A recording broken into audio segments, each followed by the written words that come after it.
How to fix Coins.ph P2P trade stuck. Now, if your trade is stuck on Coins.ph on their platform, here are some of the steps that we can take. First, go to your Coins.ph website and make sure that you're signed into your respective accounts, or in this case, you could also be using the application.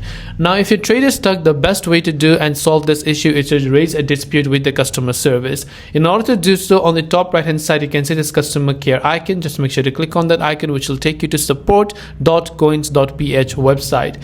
Now over here you'll be able to see various options. You can talk to support team by clicking on the chat with us button. You can submit a request by using the contact form for the request, or you can directly call out their number for global and for smart and for landline as well. You'll be able to see all of these options that are available.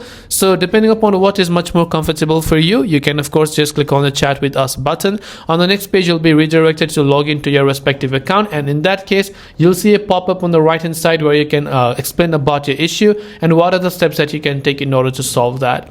I hope that this video helped you out. If you have got any further questions, do feel free to leave them down in the comments below. As always, thank you for watching and see you soon in our next video.